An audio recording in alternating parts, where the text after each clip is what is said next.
numérique. Et donc, pour ce webinaire, je suis appuyée par Valentin Voisin, qui est manager de ce PEPR à mes côtés pour INRAE. Donc, ce PEPR, il est copiloté aussi par INRIA. Et donc, aujourd'hui, nous avons le grand plaisir d'écouter Benjamin Sanchez, qui va nous présenter le partenariat européen agroécologie.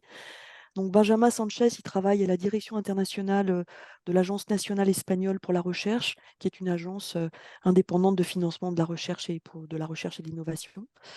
Et de janvier 2021 à décembre 2023, Benjamin Sanchez a été l'un des 3 coprésidents du groupe de travail stratégique sur l'agroécologie, qu'on appelle le SCAR agroécologie, dans le cadre du comité permanent de la recherche agricole. Et ce groupe de travail a établi les bases conceptuelles et organisationnelles du partenariat agroécologie et a élaboré aussi le document de stratégie pour la recherche et l'innovation de ce partenariat, ce qu'on appelle le SRIA. Et donc maintenant, Benjamin Sanchez est membre de l'équipe exécutive du partenariat Horizon Europe Agroécologie et c'est lui qui coordonne le SRIA et sa mise en œuvre. Alors nous avions demandé à Benjamin Sanchez de venir présenter ce partenariat lors des journées annuelles du programme agroécologie et numérique fin janvier, mais il avait dû annuler pour des raisons familiales. Et donc nous lui avons proposé au fond de faire cette intervention après ces journées.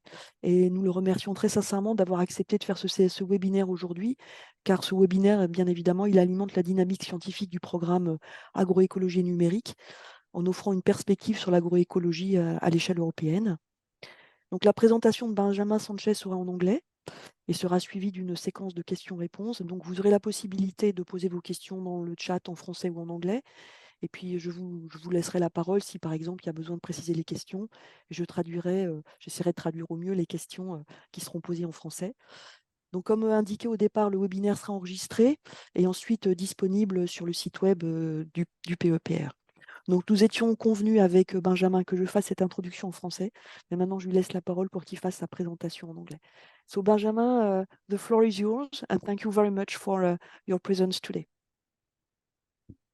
Thank you so much for the introduction. And my apologies for not speaking French. I'm very sorry about that. And I will be presenting you the Agroecology Partnership, which has a much larger title, as you see, which is Accelerating Farming Systems Transition, Agroecology Living Labs, and Research Infrastructures. Oops. So this is what I'm going to present you is a little bit of the context, both the agro-food systems in Europe and the policy context in which the partnership was developed. Then how we developed the agroecology partnership. The core of the agroecology partnership is the scientific research and innovation agenda. And I will speak very briefly about the partnership organization and activities, with a special mention to the call that we have just launched. Is the first call of the partnership. So the context is that when we see the European agri-food systems, we clearly see that there are imbalances that clearly affect the environment. May poses important risks on environment and even health of the population. This is what I'm presenting here is a slide of the overall European agri-food system. This is the work by Billen et al. Professor Billen works at the University of Sorbonne, and basically in most of his work he uses nitrogen as an indicator of the imbalances. So here you see you got the overall European agri-food system, and here you got grasslands, livestock, croplands, and the population. And the flows that you see here is the inputs that you get to the system. So you see here that you get 10.9 you input with 10.9 teragrams per nitrogen per year to the crop areas, and also from organic manure you get you input the croplands with 12.8 teragrams per nitrogen per year. But there is a very important and a very large surplus of 8.4 teragrams of nitrogen per year, which means that the system is not efficient, and that there are wastes of losses of nitrogen that goes to the environment, and that finally impact the quality of our environment in terms of the air, the water, even the population, and of course, and also has a large impact on greenhouse gases. But this picture is true, but behind it, we got another reality that is not homogeneous at all. Again, the same authors made a kind of classification of the agri-food systems because based on their specialization. So you see, there are areas like the Madrid area in which we say there is an urban system, clearly, because most of the food that we eat in Madrid is imported. There are other areas which are in red, in which they are specialized by livestock systems. Others are based on livestock on grasslands. Others have a fairly good connection between crop and livestock. Others have a complete disconnection, which you have these ones in light yellow, in which you got a big disconnection between crop and livestock systems. And others are basically, which are the ones that are in yellow, which are very much specialized in the crops and not that much in livestock. So of course, it is just evident that this will trigger different kind of problems, and of course they have to be addressed or tackled in a different way. Just to put an example, and not to blame anyone, I have brought this example from the Murcia region in Spain. It's a paper from Franco Beña from last year, in which, again, using the approach of Bielen et al.,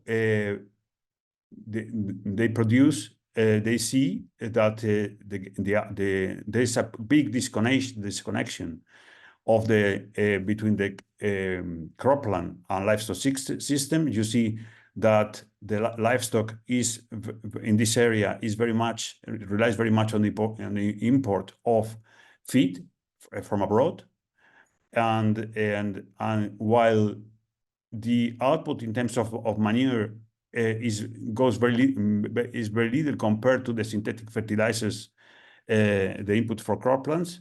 And finally, you see the surplus is very, very high. You almost might waste as much nitrogen as the input that you receive from synthetic fertilizers. So this is part of the reality. The other part of the reality is the policy context. Because of this context, several policies, as you will know very well, have been performed to address this problem, aiming to place targets to reduce the amount of pesticides or the nitrogen wastes, to promote organic farming, and reduce greenhouse gases associated to croplands.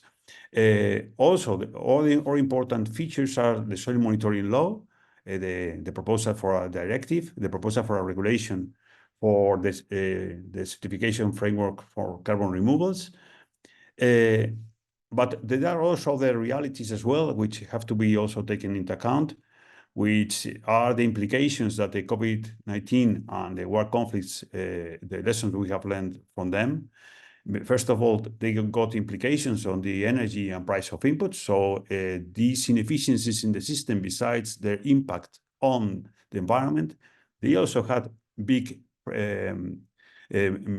influence on the income of the farmers and on the prices that finally we pay as consumers. The other issue that is raised is the food sovereignty. That is clear that as Europeans we have to produce our own food, or a relevant part of it. And as you know, these days also we got a big problem regarding the farmers' appreciation of the transition to more sustainable systems. Because first of all, they see there's an unfair competence with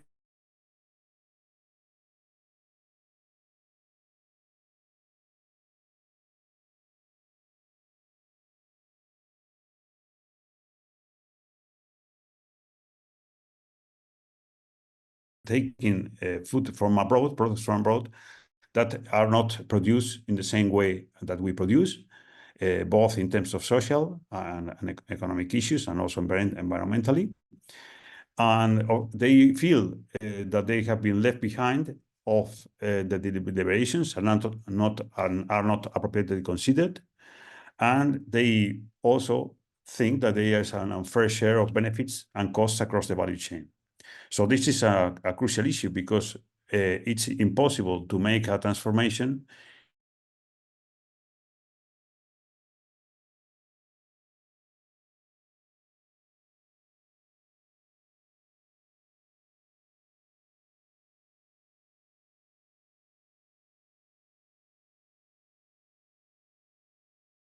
So within this context, the development of the Agroecology partnership took place. This was made in the context of SCAR, the Standing Committee of Agricultural Research, and for agricultural research. And this is a committee in which the member states and the European Commission in some way drive the content of the research that is going to perform in the future. And at some point, they decided that the partnership, the Agroecology partnership, could be a very good instrument for to promote the transition, making more use of the agroecology practices, and also to test whether this approach is sustainable both from the economic and the environmental point of view. What the SCAR did was to launch a strategic working group on agroecology that with the mandate, or a 3-year mandate, to produce the concept and the scientific agenda of the strategic agenda, research and innovation agenda of the partnership. It involved 28 countries plus the European Commission, who supported us very much, and we got also key advisors like FACE, GPI, already the already project, and also Agroecology for EU, basically, and also the Soil Mission Support, CSA. I must say that we got plenty of participation from French, both from French programmers and French researchers. And also we got plenty of observers. All in all, we got kind of 100 people behind working in the same direction. So I'm not going to go into the details of the concept, but basically, as you know, there are many perspectives on agroecology. And what we did is we adopted the one that the principles of adopted by FAO and by the high-level panel of experts, in which basically we acknowledge that in agroecology is multidimensional. So it covers the agricultural domain, of course, but also the social, environmental, and economic aspects. The economic aspects derived from or associated to the production and of the transformation of the system. And considering the level of organization, let's say, we will work very much on the farm and landscape level, on the production part of the value chain, but looking for the connections, also for the connection of the products with the value chain at a different scale, especially at the local scale. The vision of the partnership is that it would support the transition by triggering the knowledge and innovations that are necessary for it, that it should accelerate the developments, and it would combine territorial landscape perspective and support European policies. I'm not going very much through all the scientific specific objectives. Don't panic. But first of all, what we wanted to highlight is the importance of the transnational research. It is the challenge of the transition to more sustainable systems needs really the effort of all of us as Europeans. The second thing that I would like to stress, and I will come back to this later on the presentation, is that we rely very much on living labs. The other thing is that basically we need plenty of data. We will develop data, but we will also need plenty of data. And this is very much connected to your program of agroecology and digital technologies, because first of all, you need to test scenarios for, let's say, landscape management, and to forecast what could be the impact of this transition. But also at the farm level and at the landscape level, you also will need to assess. You will need to assess the changes that in terms of soil fertility that have been produced, and you will need and for this you will need to rely again on digital tools for this.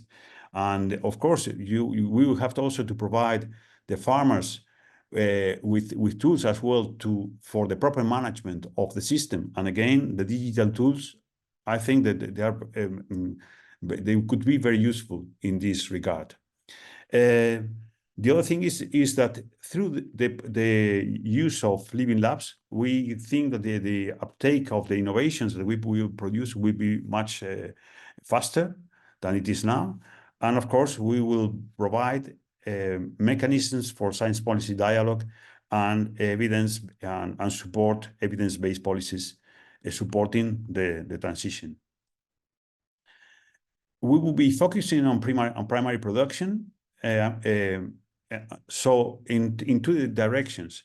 One of them is to preserve the environment as much as possible, but we will be doing that by adopting agroecological principles, those established by the FAO, in which basically we will be using nature-based solutions and making the best use of biodiversity. But we will not be dealing only with environmental issues. We will also consider the socioeconomic aspects, because the transition has to be sustainable in all ways. So we will ensure the economic viability, or at least test it properly, and also consider the social standards and the sustainable value chains that are needed to support the production. And of course, we need to improve the communication between producers and consumers on sustainable value chains. I would say that with this perspective, France is one of the countries that is best prepared for this transition, because you already are very much ahead of what we are performing in other countries across Europe. In some way, you have already tested many concepts. You already have living labs in places. and you have reached this landscape or territorial level already not without problems, but definitely you are very much ahead of us, and I'm sure that we will learn a lot from your experience. I'm going now to speak a little bit about the Partnership Strategic Research and Innovation Agenda, because this is really the core of the partnership. All the activities that we are going to launch, at least in the first 4 years of the partnership, will be related to this agenda. It took us 2 years to produce it, and we are very proud of it, because, as I said, in its conceptualization, more than 100 people initially were involved, and then we launched it in July in July 22nd. We launched it for the public consultation, and for expert consultation, and we got kind of more than 100 inputs on different issues. And so we made also an evaluation of it with the public, and we got a very high support of it. So we think that it's very well focused, and it will lead us properly for our activities in the first 4 years. We foresee that after 4 years, we will update it, because of course the context changes, all the context will change, and we'll need to adapt also our activities to those new contexts. What is in this? This slide summarizes this strategic agenda, and as you see at the very center, you got 4 core themes. The first one, which is the most important one for us, is the redesign of our ecosystems based on agroecology principles. The second one is the reconnection, or the connection of this with the value chains, especially at the local level. The third one is the instruments that we are going to use for launching for these the innovations that are needed. That, as I said, they are living labs and research infrastructures. That is why they are in the title of the partnership. And to the left, you see that we have also considered the enablers of our ecology transition, like policy assessment, decision support tools, or incentives. And there are cross-cutting activities dealing with the assessment of the progress that we made, both at the landscape level and the farm level, but also of the partnership itself. And we got another very relevant activity, which is the networking of the agroecology living labs research infrastructures, so we could learn very much from the experience from each other. I'm going to stop a little bit about living labs. So here you see that we use the definition of ENOL, and it is the European Network of Living Labs. And the requirements that you need to have a living lab. The first one is, of course, that you have to have an active user involvement. That means, in our case, that the farmer has to be placed at the center of the living lab. The second issue is that they have to be placed working on real conditions. That means that we need to work at least at the farm level and at the landscape level. Of course, we will be supported by research infrastructures that we'll see later, in which, of course, we can test several things. But all these these innovations have to be transpassed to the actual farms and fields, and these have to be co-developed and co-designed with the different actors, and of course, the most relevant one is the farmer. So this is now a very different approach, which is very relevant, because with it we think that first of all we will get more types of innovations. Those innovations will be will be improved iteratively within the living lab. They will be adapted very much to the local conditions, and also the uptake will be much faster.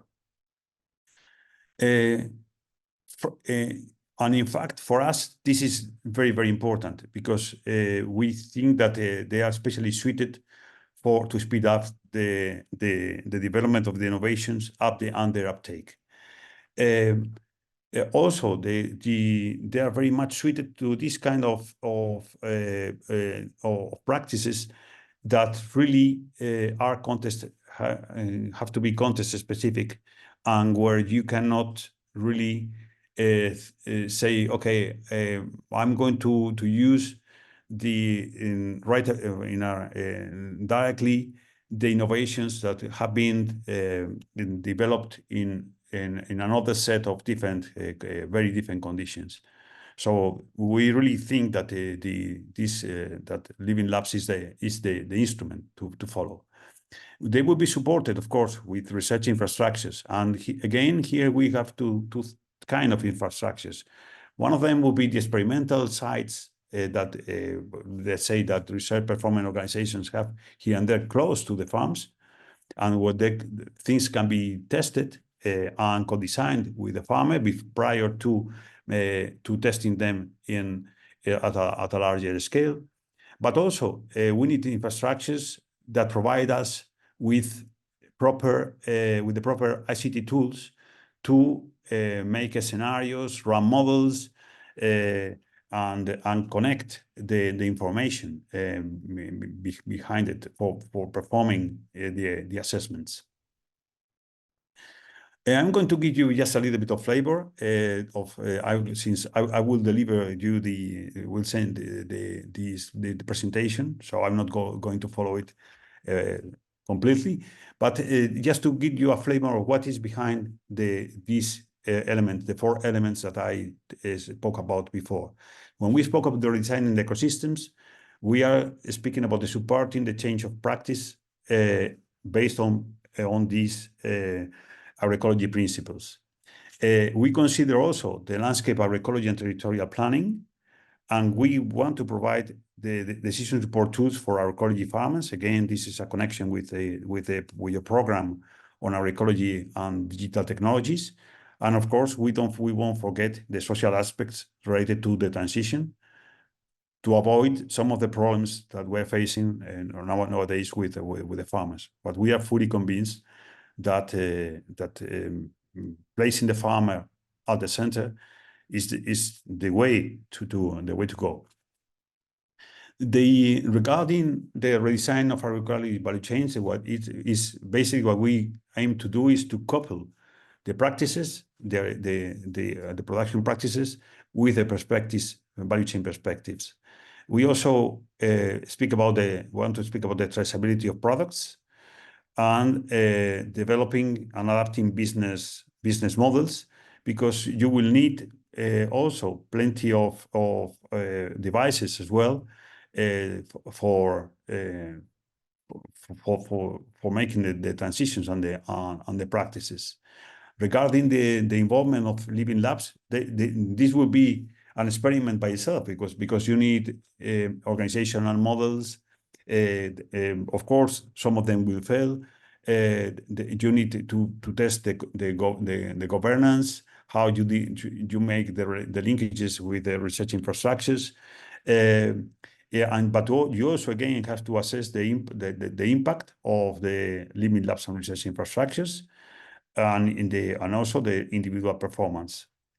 And also you have to find ways of how to engage all actors in the transition. So you see that it's not only a matter of agriculture, but it's also among all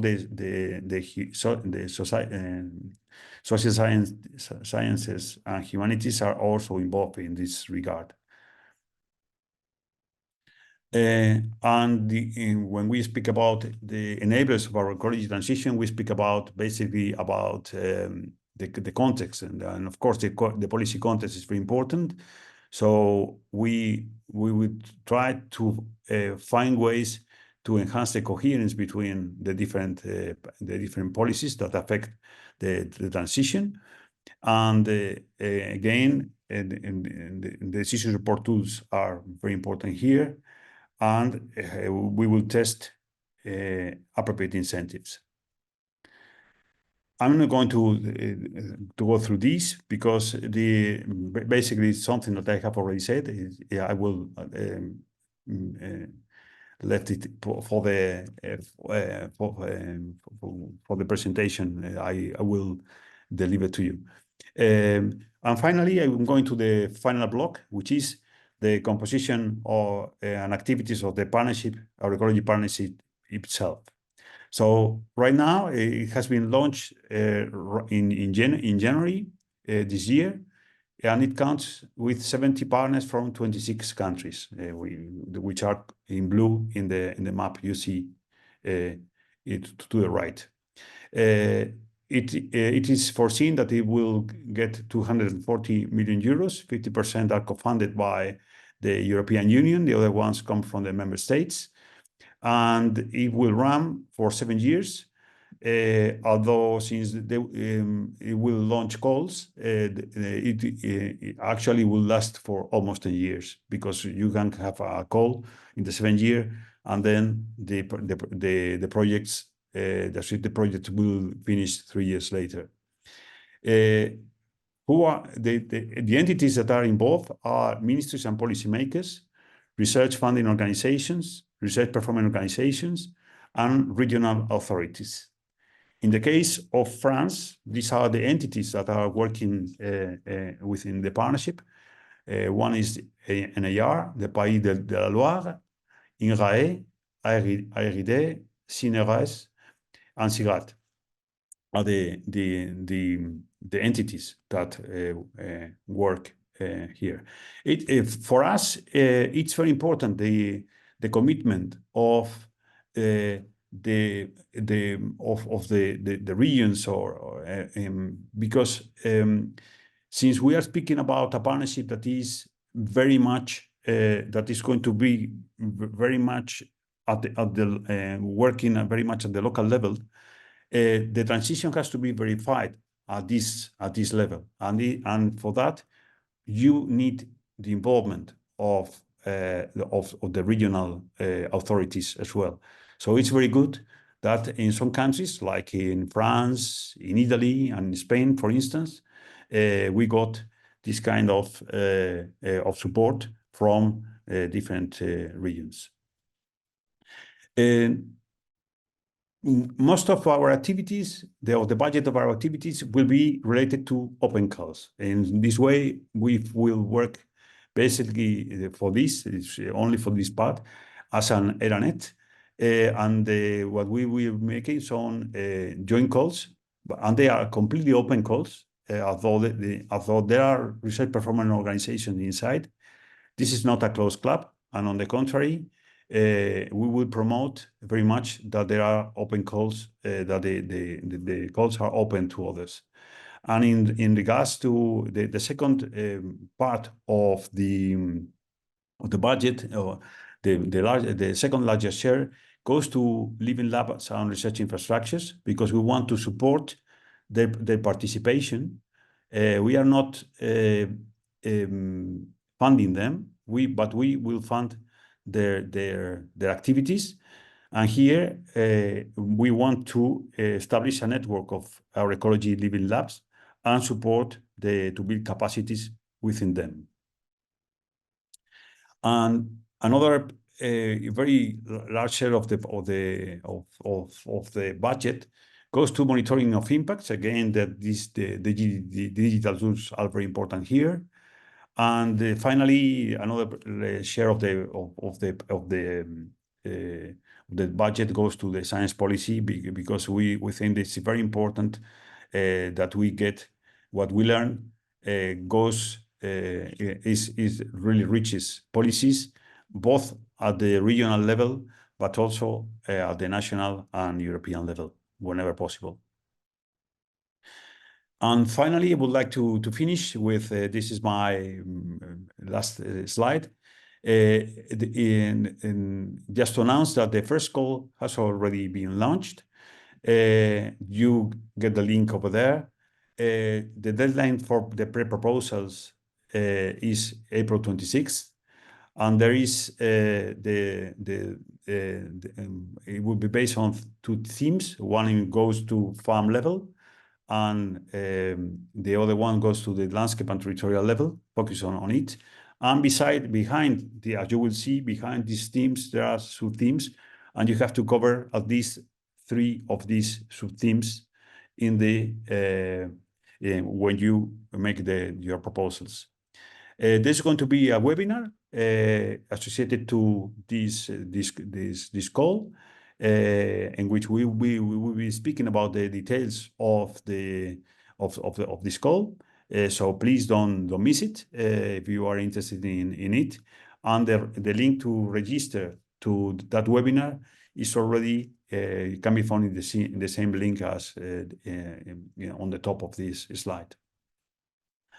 And with this, I conclude. And well, thanks a lot for your attention, and I hope you found interested in what I have presented. Now I'm very much open to all your questions, and thank you again.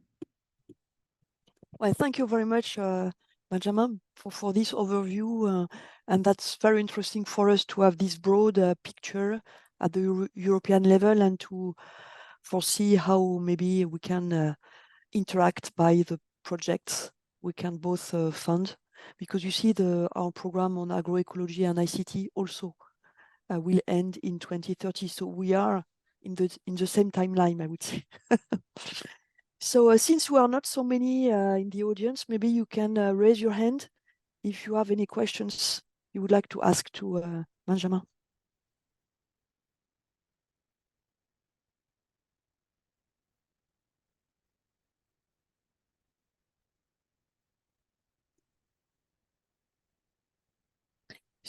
So maybe I can start.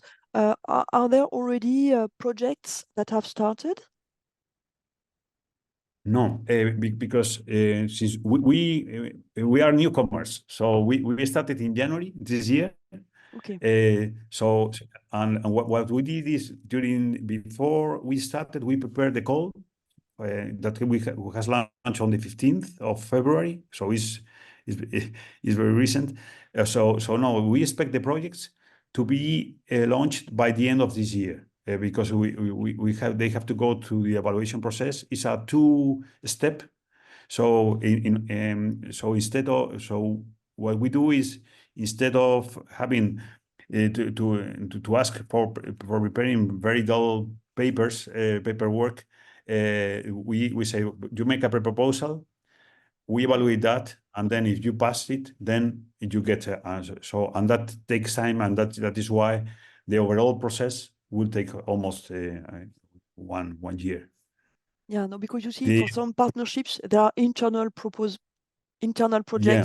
that start when the partnerships starts, but that's not the case for this partnership. No, what we got is internal activities that are already starting. For instance, because of course, if we are speaking about let's say the living labs, for instance, then we have to map them, and of course we need these activities of mapping are internal and have already started this year from the very beginning. But of course we will rely very much on the projects of the goal. As you see, almost 70% of the budget goes for that.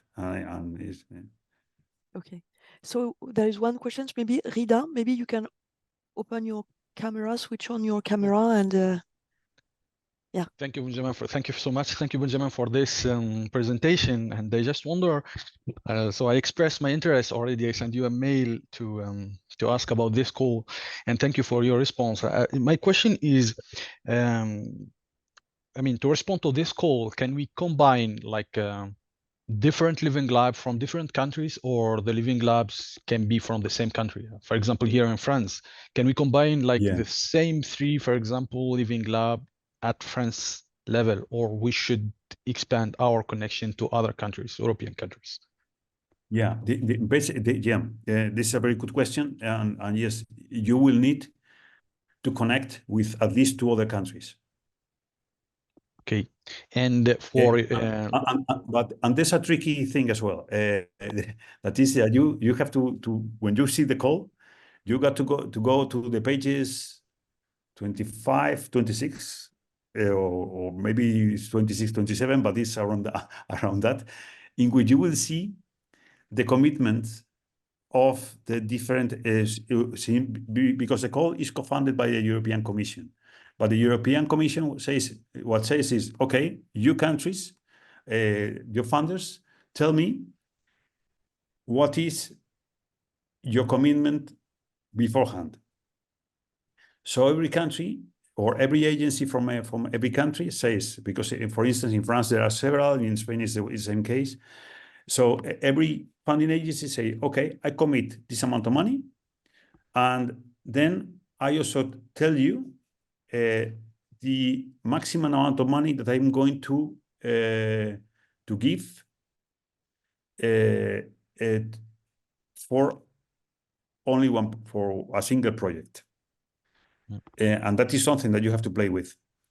And also when you think about the countries, you also have to look also the involvement of those countries based also on the money they will place, because you will see that there are countries that have committed less amount of money, or some agencies, and you have to also to check on that. Thank you so much. And just for the strategy, I mean, you have to have your own strategy for this.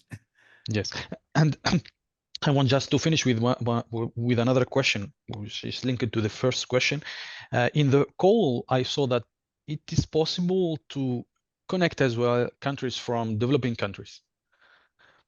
Yeah. So my question is, if there is no like living labs in those countries, how we can get connection with those countries? Okay, you see, we already are aware that as I said before, the reality across Europe is everything is very heterogeneous.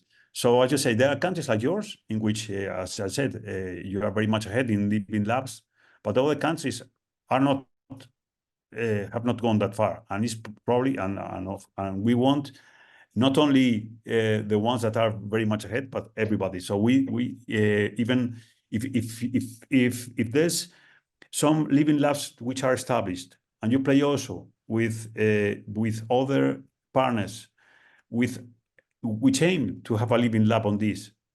The important thing is the issue that you will focus on. So as long as you say, okay, I got the elements to say that I'm going to construct a living lab from this, that's fine. I mean, you don't need to have the stamp of the European network of living labs. There will be in projects in which there will be this kind of certification, but we are not asking for that, because we know already that the reality within Europe is much very different. So don't worry about that. But the important thing is that you say that what I said is that you're going to follow the approach of living lab, even if you don't have it. But then the farmer is at the center. You are in real life settings. You are going to solve specific problems that you have already identified.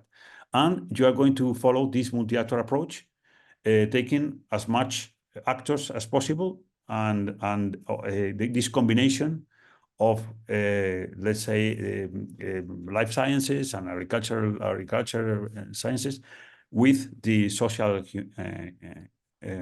dimensions as well. Thanks so much. Any other questions? But those were very good, very important questions. But in the webinar, they will come. We will speak about this as well.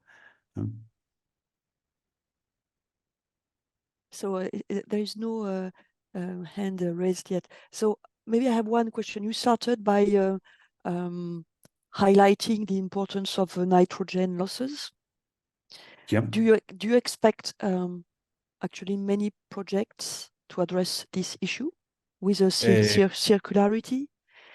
Oh yes, in fact, this kind of issues, but not only focusing on I just presented the nitrogen balances because it was my major as a researcher, and also because it's just an indicator of the imbalances. But don't take me wrong. There are many other issues behind the sustainability of agricultural systems. But of course, one of them is nutrient imbalances. And yes, we are looking very much for the connection of the livestock systems and the cropland systems at the territorial level. So when we speak about there are, for instance, in this call, we got the farm level, which is one thing, but at the territorial level, it would be great if there's this kind of circularity between the systems. Okay, and you mentioned also the data, the importance of digital technologies. Do you have in your framework of the SRIA guidelines, recommendations for data production management, safety, sharing? No. In fact, this is well. In fact, your question has two questions. Yeah, the SRIA is just a framework. It doesn't go into that detail at all. But it is true what you are saying, that when you go on, especially because we are going to living labs and there's going to be IPR issues because in some way you will be co-developing tools and all these things. And of course, this is something that will arise by the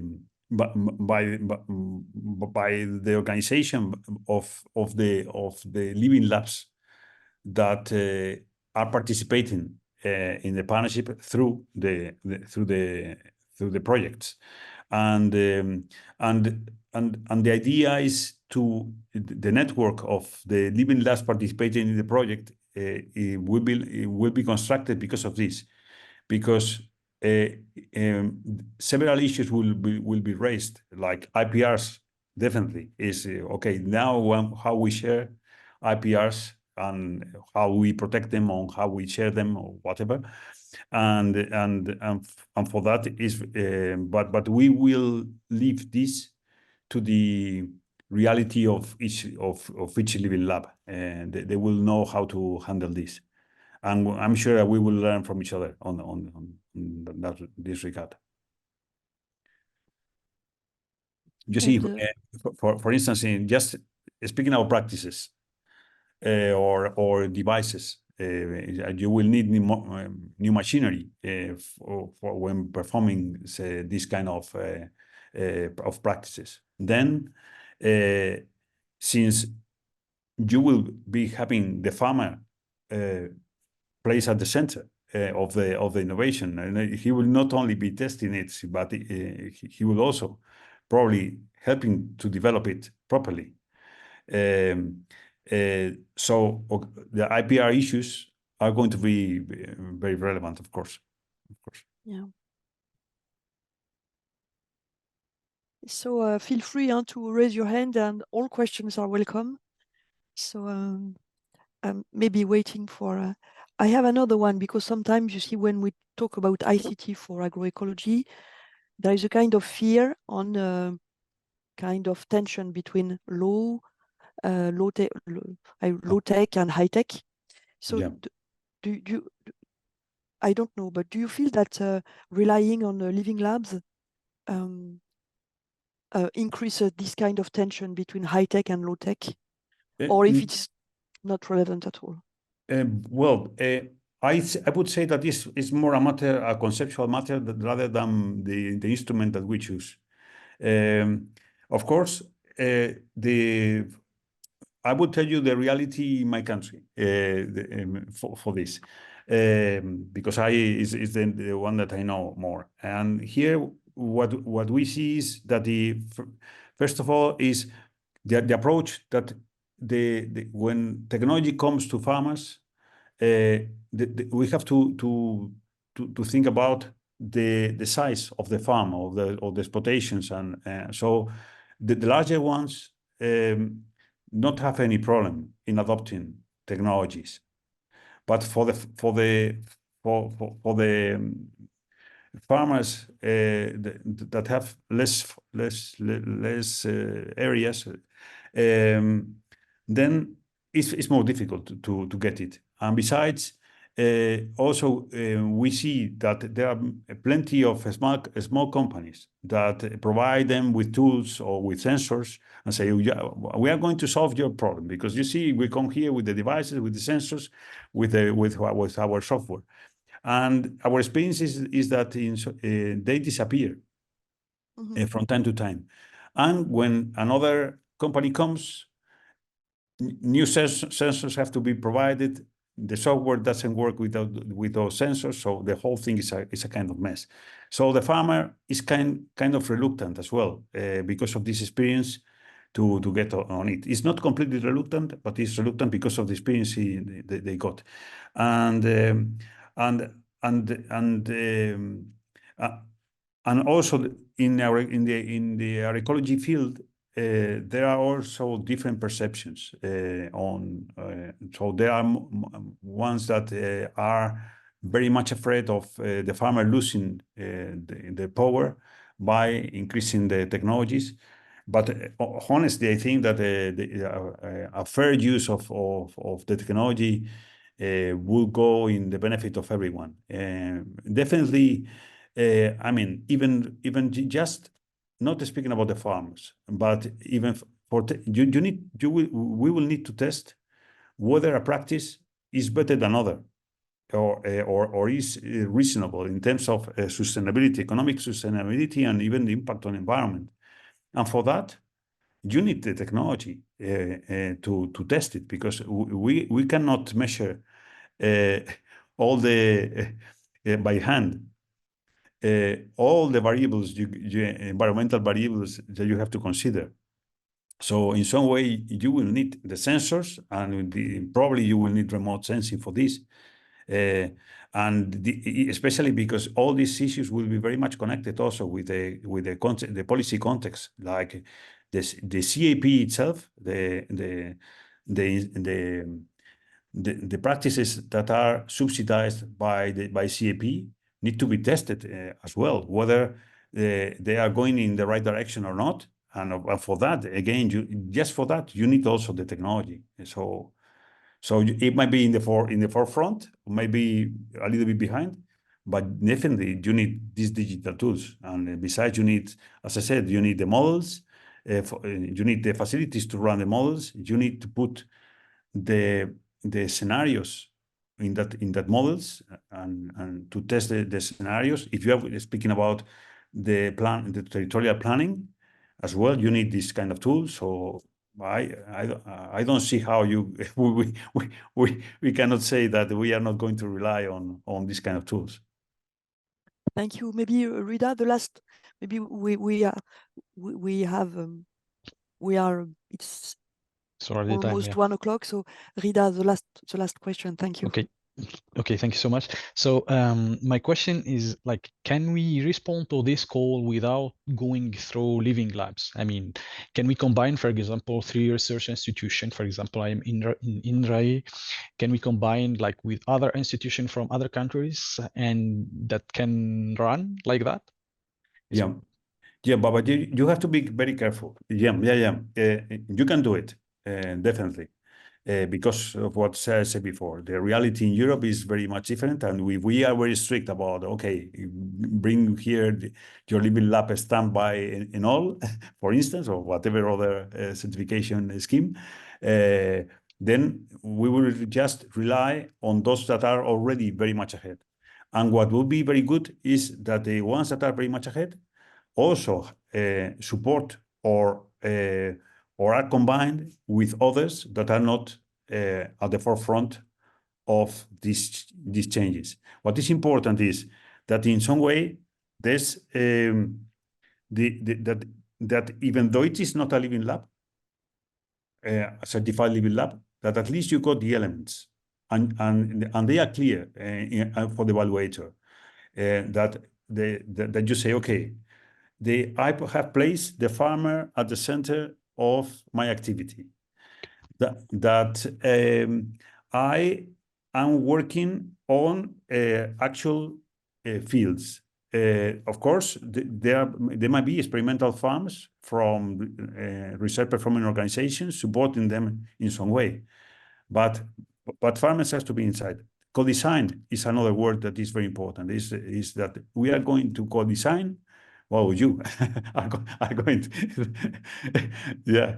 You are going to co-design activities or innovations to solve specific problems that you are having, and then and you are aiming to solve. So it's more about the methodology that you use.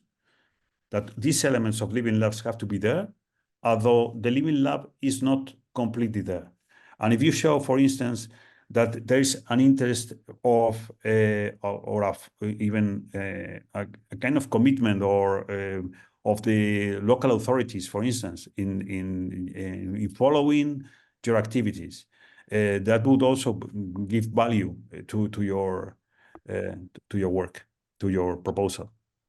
So, but no, and by no means you don't need to have because you see our experience. We have made some mapping already, and we see that there are many people claiming that they got a living lab. When you see it, it's not a living lab, and there are people that they say this is not a certified living lab, or it is not what I consider a living lab.